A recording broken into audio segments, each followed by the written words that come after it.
दिसत होते की तिची त्या जागेला भेट अगदी समाधानकारक झाली होती. हे सर्व लोक खूप चांगले होते आणि आता ती त्यांच्या चांगुलपणावर जास्त बोजा टाकणार नव्हती.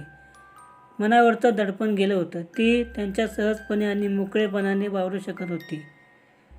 आई, तिच्या शेजारच्या खुर्चीत बसत स्नेहा म्हणाली, अगदी सुंदर जागा आहे आणि ती सुरेखा स्वभावाने फार चांगली आहे आणि तिची मुलं तर अगदी गोड आहेत. मी तिला सांगितलं आहे, जमलं तर उद्यापासून राहायला येईल म्हणून.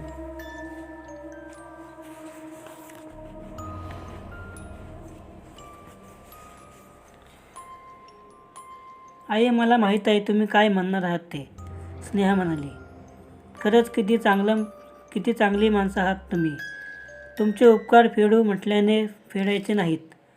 स्नेहाचा आवाज सदगतीत झाला. पण तुमच्या चांगुलपणाचा किती फायदा घ्यायचा याला काही मर्यादा आहे की नाही? मी जाते आहे, पण कुणाला विसरणार नाही. तू म्हणतेस ते खरं आहे, आई म्हणाल्या. जाते आहेस ते चांगल्या जागेत जात आहेस, समाधानाने जात आहेस, यातच आम्हाला सुख आहे. पण तू काही आम्हाला जड झाली नव्हतीस.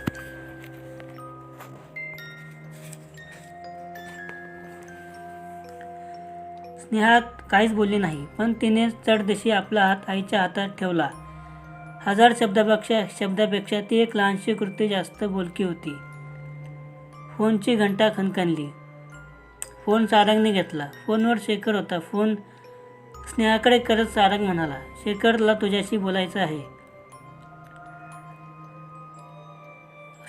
स्नेहाने फोन घेतला. गेला होतात का तुम्ही त्या खरंच्याकडे? हो, आता एवढ्यातच परत येत आहोत. एकूण काय खबर? डॉक्टर, ती सुरेखा किती चांगली आहे. मी उद्यापासून तिकडे जायचा विचार करते आहे. काही हरकत नाही ना? हरकत कसली? अवश्य जा. आणि हे बघ, मावशीला सांग, मी उद्या सकाळी चहाला येतो आहे. तेव्हा आपण बोलू, ओके? हो, सांगते. तिने फोन खाली ठेवला आणि ती म्हणाली, डॉक्टर उद्या सकाळी येत आहेत. त्यांचा तुम्हाला निरोप आहे, आई. मग छानच झालं, आई म्हणाल्या. रात्रीच्या जेवणानंतर ती तिच्या खोलीत आली होती. खरं तर तिला खोलीत अगदी कोंडल्यासारखं वाटत होतं. कुठेतरी अगदी मोकळ्यावर जावं, यातून जाणवणारा एक स्वर तऱ्हेचा आनंद असा प्रकट करावा. पण अर्थात तिने असं काही केलं नाही. प्रिया तिला टीव्हीवरची चांगली सिरियल बघायला बोलवायला आली होती. पण आता जरा दमल्यासारखं वाटत आहे, या कारणावर तिने टाळलं. दिवसातून आता प्रथमच ते चौघं एकत्र येत होते. त्यांना त्यांच्या काही कौटुंबिक विषयावर किंवा कदाचित प्रत्यक्ष तिच्याबद्दलही बोलायचे असेल. पण तिने जरा आत्ता अलिप्तच राहायला हवं होतं. जरा वेळ खोलीतच येडझारा घालून मग ती पलंगावर आडवी झाली. झोप येणं तर फार कठीण जाणार आहे याची तिला कल्पना होती. एका नव्या भूमिकेत ती उद्यापासून पदार्पण करणार होती. ती वसुधा बँकेत नोकरी करत होती. तिने स्वतः तर साऱ्या आयुष्यात नोकरी केलीच नव्हती. आता कसं जमणार आहे? आणि केवळ एवढंच नव्हतं, एका संपूर्ण नव्या वर्तुळात ती प्रवेश करत होती. स्वतःला धीर देण्याचा कितीही प्रयत्न केला तरी जीव अगदी टांगणीला लागल्यासारखा झाला होता. रात्री खूप उशिरा केव्हा तरी झोप लागली असली पाहिजे. तिला जाग आली तेव्हा 7 वाजून गेले होते. जाग येता शनी सारखंच वाटत होतं. आज काहीतरी विशेष होणार आहे. मग तिला आठवलं, ती आज तिच्या म्हणजे वसुधा गोखलेच्या खोलीवर राहायला जाणार होती. तिला सकाळी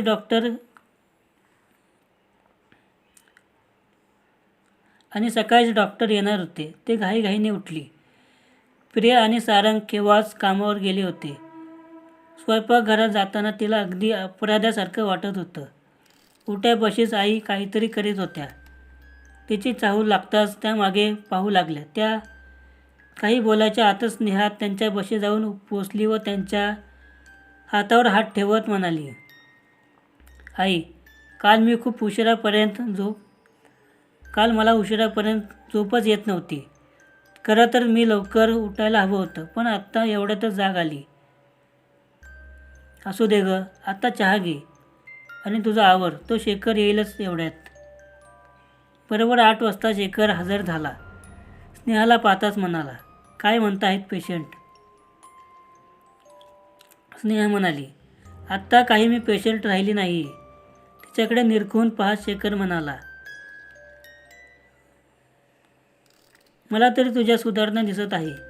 म्हणजे शरीराने तू ठणठणीच होतीस, पण सतत दडपणाखाली असल्यासारखी, टेन्शनखाली असल्यासारखी वावरायचीस. पण आज अगदी रिलॅक्स झाल्यासारखी वागते आहेस. ही खूप छान खूण आहे. सांग खऱ्यांच्याकडे काय झालं?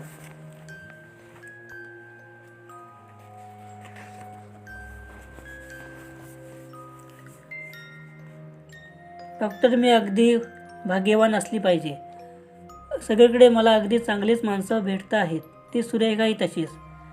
स्नेहाने आदल्या संध्याकाळची सर्व हकीकत खुली करून सांगितली. मग आज संध्याकाळी तिकडे जायचा विचार आहे का? केव्हा तरी जायला हवंच ना. मग शक्य तितक्या लवकरच जावं हे चांगले नाही का? ते मला मान्य आहे, पण एक लक्षात ठेव, तिकडे त्या खोलीत तू अगदी एकटी असणार आहेस. इथली गोष्ट वेगळी होती.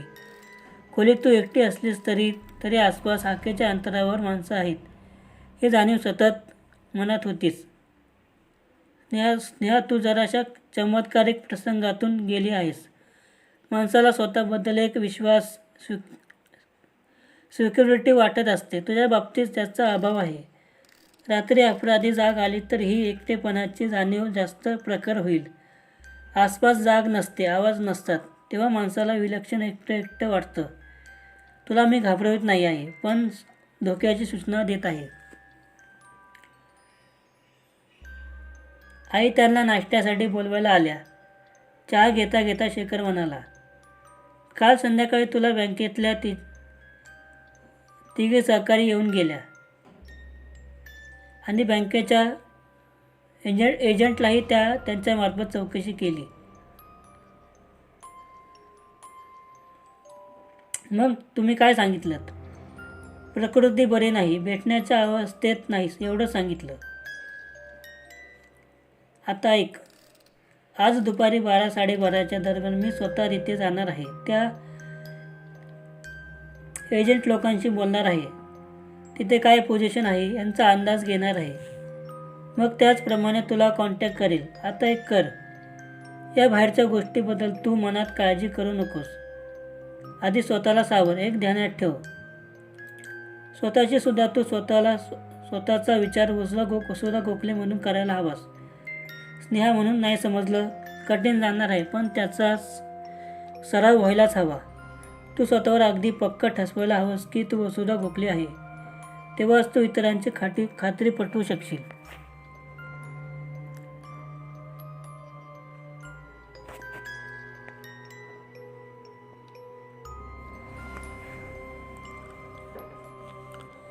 जरा वेळाने जायला निघाला. त्याने खिशातून गोळ्यांच्या 2 बाटल्या काढून त्या टेबलावर ठेवल्या. व पांढऱ्या रंगाच्या या झोपेच्या गोळ्या आहेत. एक घे. परिणाम नाही झाला तर तासाभराने दुसरी घेतलीस तरी चालेल. या दुसऱ्या पिवळ्या गोळ्या टेन्शन कमी करण्यासाठी आहेत. टेन्शनखाली माणूस आला की आतल्या आत स्नायू आवळले जातात, शरीर ताठ होतं, पाठ डोकं दुखायला लागते. तेव्हा एक घ्यायची. अगदी सेफ आहेत. रविवारी सकाळी 9च्या सुमारास त्या खऱ्यांच्याकडे असशील नाही का? तेव्हा मी फोन करेल. एखाद्या वेळेस सकाळी मी आणि वैजू तुला भेटायलाही येऊ. डॉक्टर, स्नेहा एकदम म्हणाली. शेखर बोलला तेव्हा त्याचा आवाज गंभीर होता. स्नेहा, तू कडेच्या अगदी काठावर गेली होतीस. कडेलोट व्हायचा, पण अगदी केवळ नशिबाने सारंगची गाठ पडली आणि तू परत आली आहे. काय कसं यावर डोकं शिनवत बसू नकोस. पण ज्यांना मदत करायची आहे त्यांना मदत करू दे. ओके? यावर स्नेहा काय बोलणार? ती गप्पच बसली. जेवण झाल्यावर सारंगची आई आणि स्नेहा दोघेजणी बाहेरच्या खोलीत बसल्या होत्या. सारंगच्या आईची काहीतरी बोलण्याची इच्छा होती हे उघड दिसत होतं. पण ते बोलावं का आणि बोलतच तर कोणत्या शब्दात मांडावं याचा त्यांना प्रश्न पडलेला दिसत होता. स्नेहा काहीच बोलली नाही. शेवटी एक मोठा सुस्कारा सोडून सारंगची आई म्हणाली, स्नेहा, मी काय सांगते आहे ते आपल्यापाशी ठेव बरं का. हे नेहमी म्हणतात तुला काय बोलावं केव्हा बोलावं काही कळत नाही. कदाचित खरंही असेल, पण मला बोलण्यावाचून राहतच नाही. अगदी कदाचित पुन्हा अशी संधी मिळणार नाही किंवा कदाचित तेव्हा फार उशीर झालेला असेल. त्या गप्प बसता स्नेहा म्हणाली,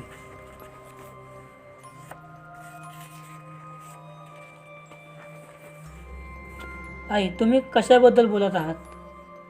स्नेहा, सारंग संदर्भात मी तुला सांगितलं होतं आठवतं का? मंगला संदर्भात ना? तुला कसं माहीत? त्याने नवलाने विचारलं. तळेगावहून परत येताना मी त्यांच्यापाशी हा विषय काढला होता. तो विषय काढला की तो असा रागवतो. अजिबात रागवले नाहीत. मंगलाला झालेल्या अपघाताचं सांगितलं. आत्ता त्याला 3-4 वर्ष झाली असतील नाही का? हो. त्यांच्या बोलण्यात विषाद होता, पण कडवटपणा नव्हता. सारंगने तो स्वतः आणि स्नेहा यांच्यातली केलेली तुलना स्नेहाने त्यांना सांगितलीच नाही. खरं तर त्या संदर्भात बोलायचं होतं. आत्ता तुला इथे आलेला आज आठवडा झाला नाही का? हो. त्या मागच्या शनिवारपासून हा सारंग बदलला आहे. तुम्हाला माहिती असणार, स्नेहा म्हणाली. अगं, आईचं अगदी बारीक लक्ष असतं मुलावर. स्नेहालाही तो अनुभव होता, पण ती काहीच बोलली नाही. तो बदलला आहे एवढं खरं. सारंगची आई पुढे बोलली तेव्हा ती खाली पायाकडे पाहत होती. स्नेहा, तुम्ही दोघं तळेगावला गेला होतात. काल त्या खणाच्याकडे गेला होतात का? बराच वेळ एकमेकांबरोबर होतात. तो काही बोलला का? कशाबद्दल? काही न समजून स्नेहाने विचारलं. आत्ता स्पष्टच बोलते. तुझ्याबद्दल सारंगला खास काहीतरी वाटत असावं, तसं काही बोलला का?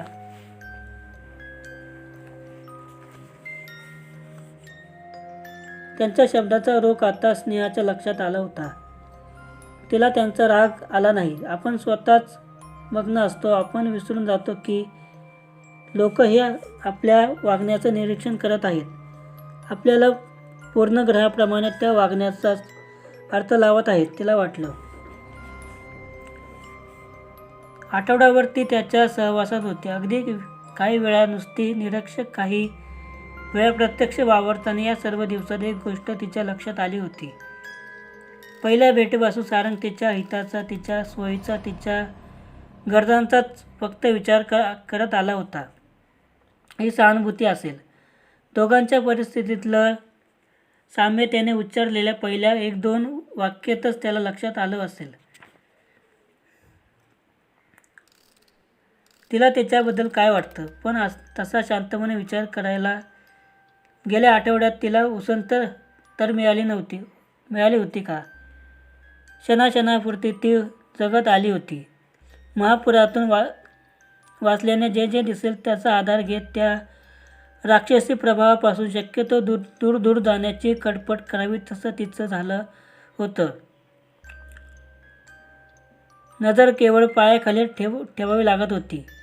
ठेस लागू नये म्हणून आसपास पाहायला तिला सवडच मिळाली नव्हती.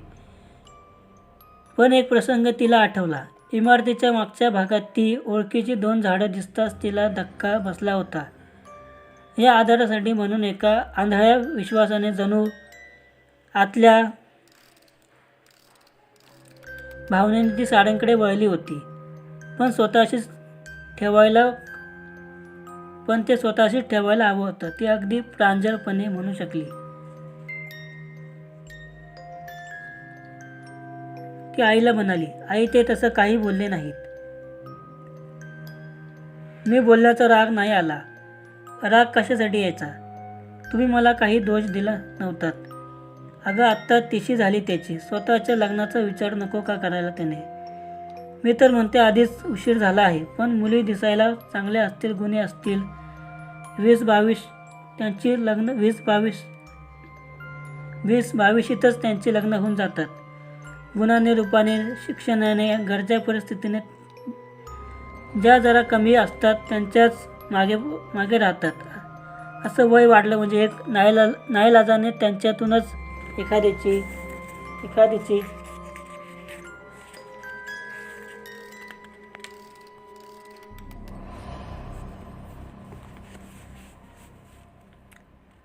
बसलेल्या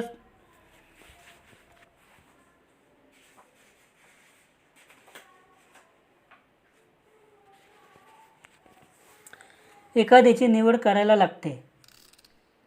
त्या मुलीचा काही अपराध आहे असं मुळीच म्हणायला नाही बरं का. पण हा सारंग किती गुणी आहे. खेळाची आवड आहे, प्रवासाची आवड आहे, दिसायला चांगला आहे. त्याला अनुरूप पत्नी मिळायला एवढीच माझी इच्छा आहे. संभाषण जरा धोक्याचा मार्ग घेत होतं. स्नेहाच्या लक्षात आलं. तोंडून उगाच नाही तो शब्द यायचा आणि भलतंच काहीतरी होऊन बसायचं.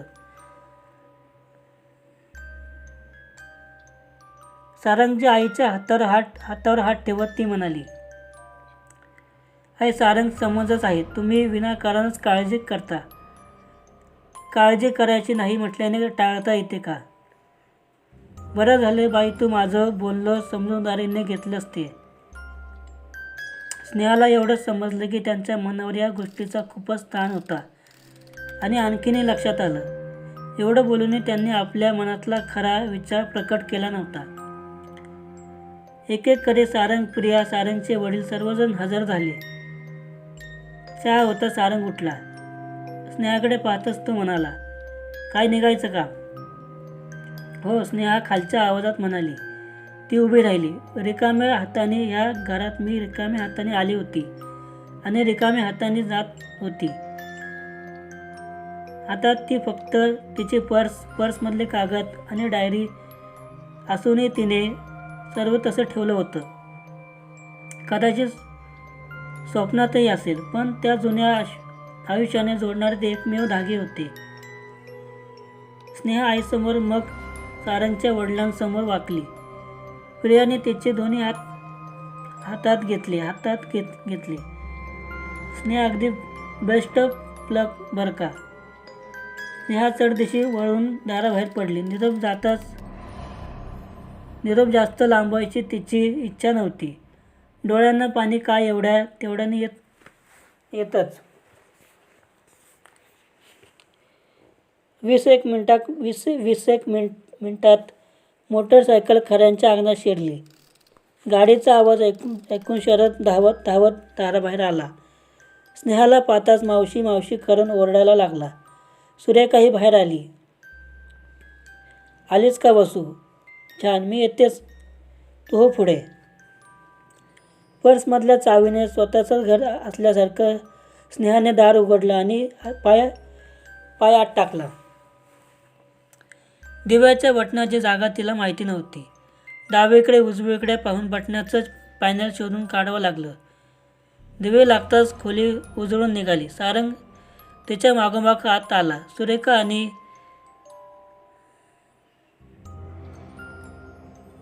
तिचा हात धरून शरद असेही लगोलग आत आले. छान केलंस आलीस ते, सुरेखा म्हणाली. काल तू गेल्यापासून मुलांनी अगदी भंडावून सोडलं होतं. मावशी केव्हा येणार? शरदला जवळ घेत स्नेहा म्हणाली, आले ना मी आता इथेच राहणार आहेस की? शरदने विचारलं. हो, इथेच राहणार आहे. सारंगकडे वळत स्नेहा म्हणाली, बस ना सारंग. नाही, मी आता जातो. आता तू आपल्या घरी आली आहेस. आता चांगलीच सेटल हो, मग भेटूया. ओके? हो, खूप खूप आभार. सुरेखाचा निरोप घेऊन सारंग गेला. सुरेखा म्हणाली, तू आता घरात जा. मावशीला आणि मला बोलायचं आहे. मावशी आपल्याकडे जेवायला येणार ना? हो, येणार आहे. तेवढ्यावर समाधान होऊन शरद पळत खोलीबाहेर गेला. स्नेहा खुर्चीत बसली आणि सुरेखा तिच्या जवळच्याच खुर्चीत बसली.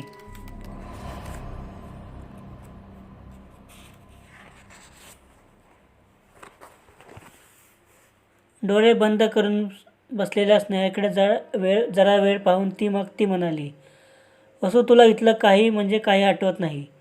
स्नेहाने डोळे उघडले. खरंच काही नाही. दिव्यांची बटणं कुठे आहेत ते सुद्धा मला भिंत हाताने चाचपून शोधून काढावं लागलं. आता एखादी वस्तू लागली तर सगळी कपाटं शोधून काढावी लागणार आहेत. पण तुझ्या बँकेतल्या कामाचं कसं होणार? डॉक्टर आज बँकेत जाणार होते. डॉक्टर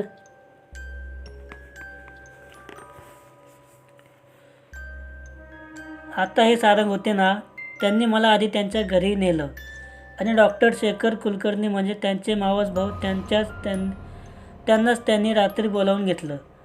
त्या डॉक्टरांच्या हॉस्पिटलमध्ये तू मला भेटली होतीस. खरं तर तेच मला मदत करत आहेत, सल्ला देत आहेत. फोटोची कल्पना त्यांचीच होती. स्नेहा जरा वेळाने म्हणाली, त्या फोटोवरूनच तर तुला माझी ओळख पटली आहे. वसू तुला कल्पना नाही आमची दोघांची मनस्थिती कशी झाली होती.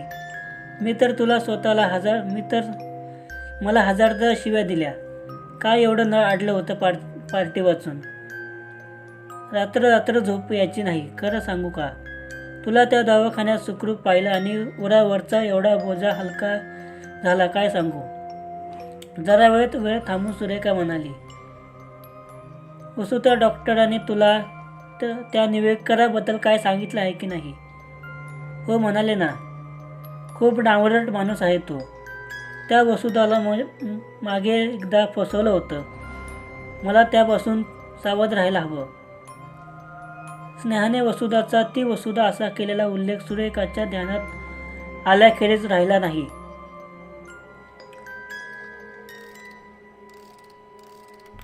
तुला स्वतःला काय काय आठवतं? काहीच नाही. खरंच कमाल आहे. त्याने तुला हातोहात फसवलं, तुझे पैसे हडप केले, त्याची वासना पूर्ण करून घेतली आणि तो बदमाश बेपत्ता झाला तेव्हा कळलं की तुझ्या पोटात त्याचं पोर वाढत आहे. स्नेहाचे डोळे विस्फारले होते. आता सगळंच सांगणं आलं नाही का? तुम्ही मग काय केलं तुम्हाला माहीत आहे का बाईसाहेब? झोपेच्या गोळ्या घेऊन आत्महत्येचा प्रयत्न केलात. डॉक्टरांना बोलून आणलं, इथेच उपचार केले आणि देवाची कृपा म्हणून संकट टळलं आणि मग ते गुपित उघडकीस आलं. स्नेहाने नुसतेच मोठ्या डोळ्याने सुरेखाकडे पाहत होती. एवढंच पुढचं आठवत नसेल. हॉस्पिटलमध्ये नेल्याचं, बँकेतून रजा काढल्याचं. स्नेहा नुसती नाहीच मान हलवत होती.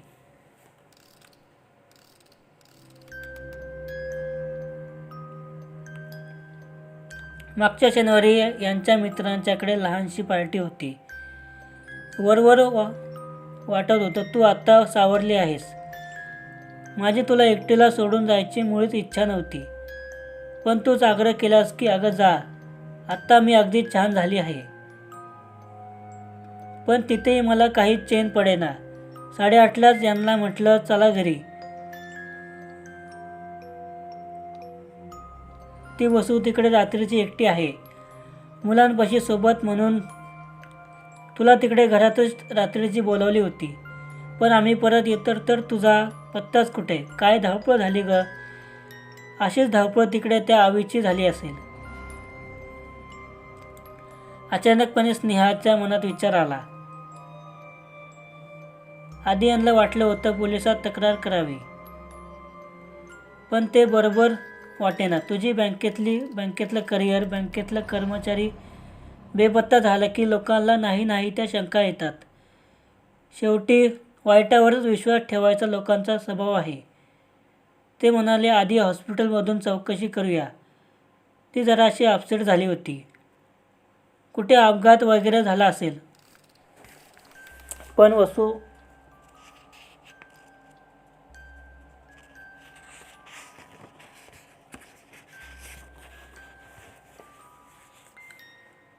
तू अशी रात्रीची मुलांना एकटी सोडून गेली तसं समजायचं म्हणजे शहाणपणावरचं शंका घ्यायची हो की नाही.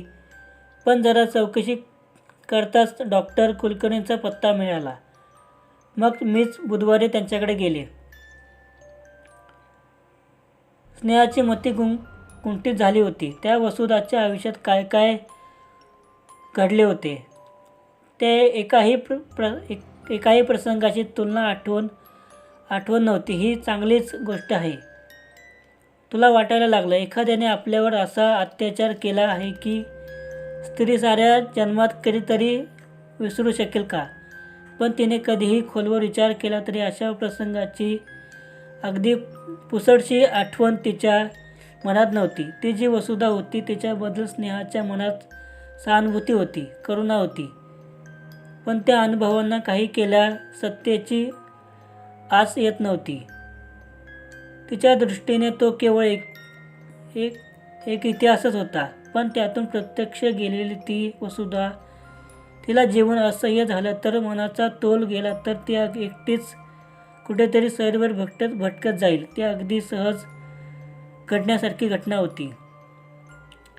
वसू सुरेखा तिला हलवत म्हणाली. स्नेहा भानावर आली. अशी कुठेतरी पाहत बसली आहेस.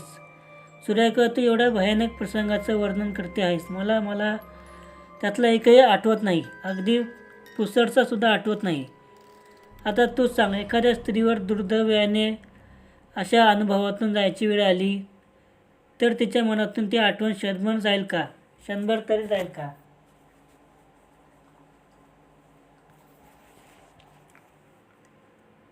पण स्नेहा मान हलवत होती.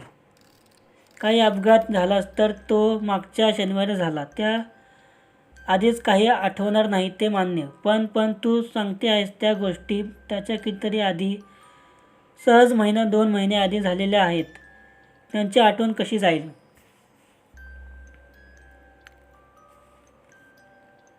मला तर यातलं काही कळतच नाही. ते पाहू दे डॉक्टरांना. आता चलतेस का तिकडे. तिकडे मुलंही आहेत. एकट्याने इथे बसण्यापेक्षा तिकडे चल. मग जेवण करून परत ये.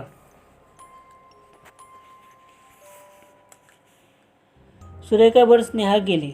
सुरेखा मागोमाग ती स्वयंपाकघरात यायला लागताच सुरेखा म्हणाली, इकडे त्या खोलीत मुलं आहेत.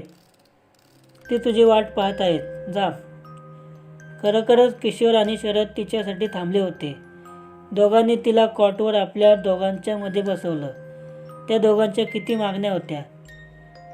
माझं हे पुस्तक बघ, माझे हे खेळणी बघ, माझं हे नाव पेन बघ. त्यांच्या निरागस प्रेमाने तिचं मन अगदी भरून आलं. त्यांच्याशी गप्पा मारण्यात, एकमेकाला कोडी घालवण्यात, गोष्टी सांगण्यात वेळ कसा पाहता गेला. बेबी मुन्नाबरोबर ती अशी तासनतास काढत नसे का. त्या आठवणीच्या खरेपणाबद्दलचा विश्वास कमी होत चालला होता.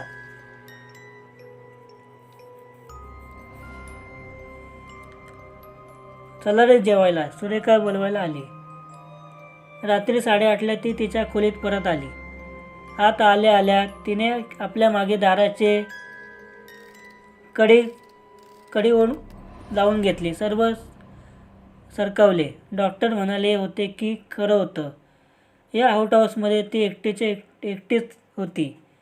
पण सुरेखाच्या शब्दावर विश्वास ठेवायचा तर ती वसुधा या जागेत 2 वर्षाहून अधिक दिवस सुखाने राहिली होती. ते तिला खास शक्य होतं. खोलीच्या मध्यभागी उभी राहून ती चारी बाजूंना पाहत होती. ती आणि वसुधा प्रथमच एकमेकांसमोर आल्या होत्या. ती सडशीर आणि ती वसुधा या खोलीच्या रूपाने. कारण वसुधाच्या व्यक्तिमत्वाच्या सर्व छटा या खोलीत समावलेल्या होत्या. तिची वस्तूची आवड, कपड्याची निवड, साहित्यातली जिज्ञासा, सर्व काही हवं तर हा एक संशोधनाचा प्रवास समजू शकत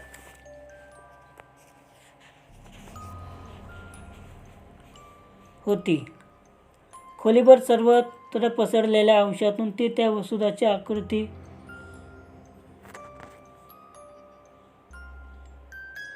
उभी करू शकत होती.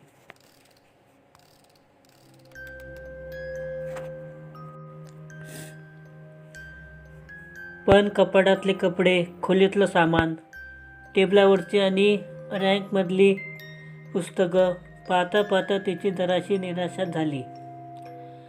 पारंपरिक बंधनात राहून नेस्तपणे वागणाऱ्या एका स्त्रीचं चित्र डोळ्यासमोर उभं राहत होतं. डॉक्टरांपाशी सुरेखानं वसुधाचं वर्णन जराशी शाय, जराशी भाबडी, अबोल असं केलं होतं. लोकांना दिसत होतं की ती वसुधा अशी होती. कुणास ठाऊक तिच्या अंतर्मनात काय काय स्वप्न असतील, काय काय उर्मी असतील, काय काय फॅन्टसी असतील. होत्या तर खास त्यांच्याच तो ज्वालामुखीसारखा उद्रेक झाला होता, ज्याचा धक्का तिच्यापर्यंत पोचला होता. एवढ्यातच झोपेची तयारी करण्याची मुळीच इच्छा नव्हती. पुन्हा एकदा तिने कपड्याचं कपाट उघडलं. वरच्या मोठ्या जागेत हँगरना साड्या ओळीनं लावून ठेवल्या होत्या. त्या साड्यावरून हात फिरवता फिरवता तिची खात्री झाली की त्यांच्यापैकी 2-3 वगळता बाकीच्या तिने कधी खरेदी केल्या नसत्या.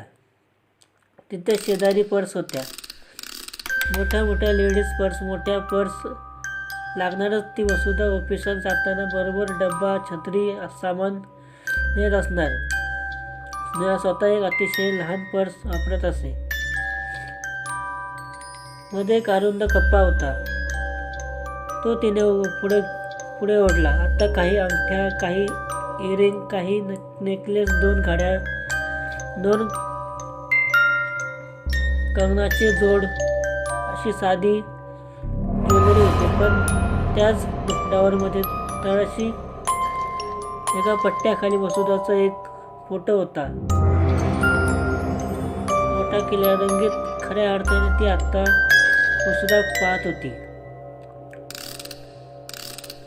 फोटो बाहेर काढून तिने ड्रॉवर बंद केला आणि ती दिव्याच्या प्रकाशात तो फोटो नीट पाहायला लागली. आणि एकाकी ती उठून ती आरशासमोर उभी राहिली आणि आरशातल्या प्रतिबिंबाशेजारी तो फोटो धरला. शंकेला जागाच नव्हती. ती आणि वसुधा अगदी हुबेहूब एकमेकांसारख्या दिसत होत्या.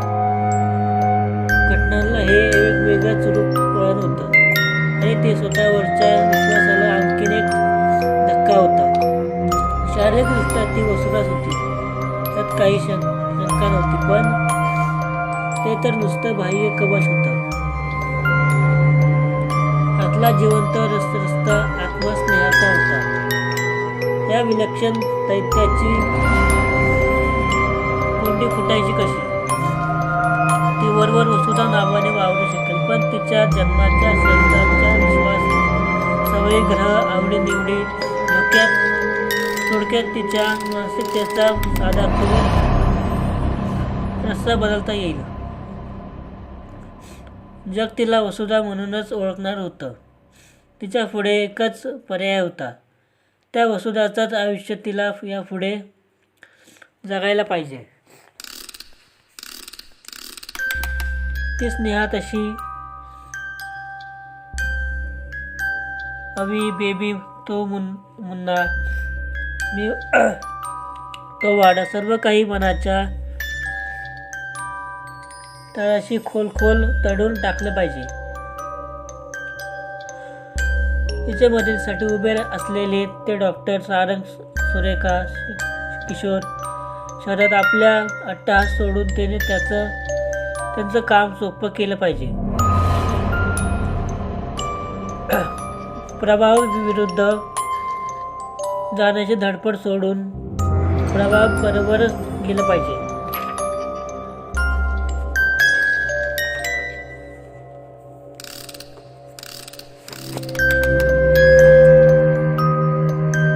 फोटो परत ड्रॉवरमध्ये ठेवून ती जेव्हा झोपेच्या तयारीला लागली तेव्हा तिला एक कठीण पण आवश्यक निर्णय घेतल्याचं समाधान वाटत होतं.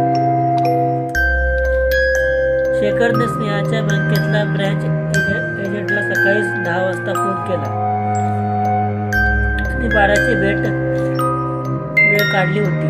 वसुधा संदर्भात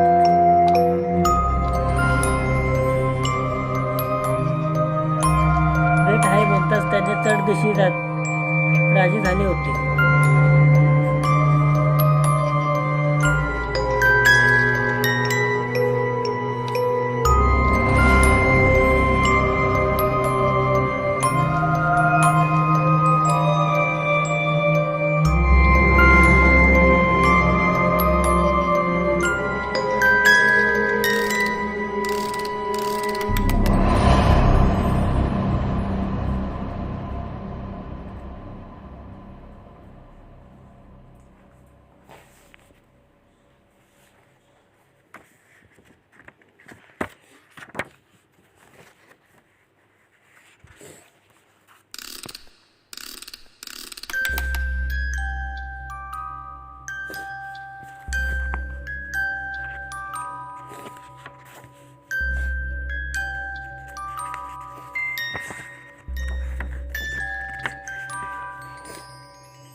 मी आपल्याला सर्व काही सांगणारच आहे.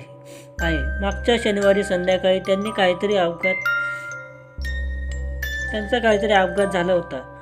पुष्कळ वेळा अशा अपघातात त्या व्यक्तीच्या स्मृतीवर परिणाम होतो. अपघात कसा कुठे झाला ही व्यक्ती सांगू शकत नाही. वसुधा गोखलेची अवस्था अशी झाली आहे. गोष्ट विश्वास ठेवण्यात कठीण आहे, पण सत्य आहे. त्यांची त्या अपघातापूर्वीची सर्व स्मृती नष्ट झाली आहे.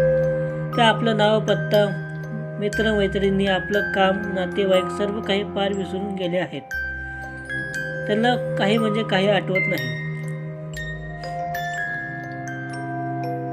जरा नीट सांगता का डॉक्टर? सांगतो. हे त्या विसरून गेले आहेत की त्या बँकेत काम करीत होत्या. आता जर तिथे आणून त्यांना एखाद्या काउंटर मागे बसवलं तर त्यांना कशाचाही अर्धबोध होणार नाही. आत्ताच्या अवस्थेत त्यांचं पूर्वीचं काम करण्याचं पूर्ण असमर्थ आहे. ठीक आहे, अपघात झाला आहे म्हणतात, तर मग आणखी एखादा आठवडा विश्रांती घेऊ देत. आपल्या लक्षात माझ्या शब्दाचा अर्थ आलेला नाही. त्यांना कोणतीही शारीरिक इजा झालेली नाही. शारीरिक विश्रांतीची त्यांना अजिबात आवश्यकता नाही. पण मला एक सांगा, ज्या व्यक्तीला बँकेतल्या व्यवहाराचं काडी इतकंही ज्ञान नाही, अशी व्यक्ती केवळ एका आठवड्यात ती सर्व काम करू शकेल? अशक्यच आहे. मग वसुधा गोखले या क्षणी अशा संपूर्ण अभिन्न माणसासारखे आहेत. त्यांना बँकेतलं कोणतेही काम करणं पूर्ण अशक्य आहे. ही तर मोठीच पंचायत झाली. खरं तर याची चर्चा करण्यासाठी मी आपली बैठक घेतली आहे. मला 2 मार्ग दिसतात. हल्ली बँकेत कर्मचाऱ्यांची भरती व्हायची असेल तर त्यासाठी बँकिंग क्लासेस आहेत, ज्यांच्यातून बँकेतल्या प्राथमिक व्यवहाराचं शिक्षण दिलं जातं. वसुधाला जर पगारी, निमपगारी, बिनपगारी अशा रजा मिळाली तर ती अशाच एखाद्या क्लासमध्ये नाव घालून बँकिंग व्यवसायाचं शिक्षण घेऊ शकेल. हे जर जमलं नाही तर मग तिच्यातर्फे माझी आपल्याला अशी विनंती आहे.